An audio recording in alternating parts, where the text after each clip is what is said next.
Hi folks, today what we're going to do is we're going to show you how to test a filter here. This is an Icom FL-44A 455 kilohertz filter.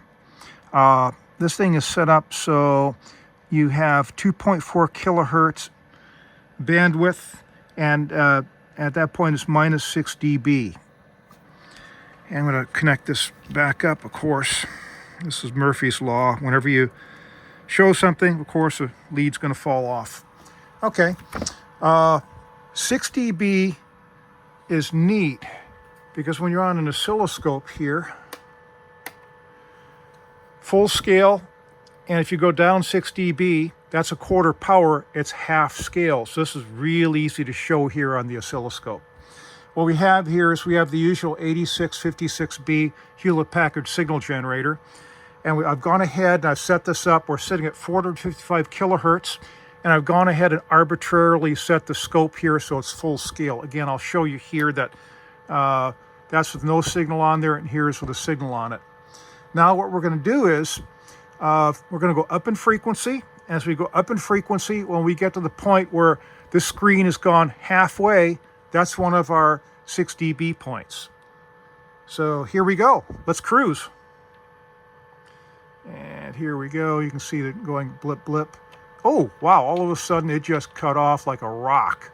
There's nothing there. So we're going to incrementally come back here. And we're half scale now. That's 456.33 kilohertz right there. So that's our upper 6 dB point. Now we're going to zoom down. Oh, crap. Wrong control. Let's hit the right control here, okay?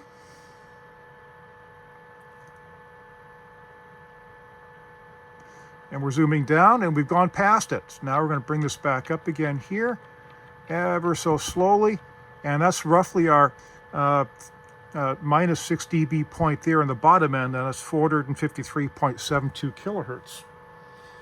So now what I'm going to do is issue a cheesy graphic alert. Poof. Here we have the cheesy graphic. 456.33 kilohertz minus 453.72 kilohertz is 2.61 kilohertz. So looks like this filter here is off just a little bit, but 2.4 at minus 6 dB versus 2.61. Close enough for government work. Thanks for watching.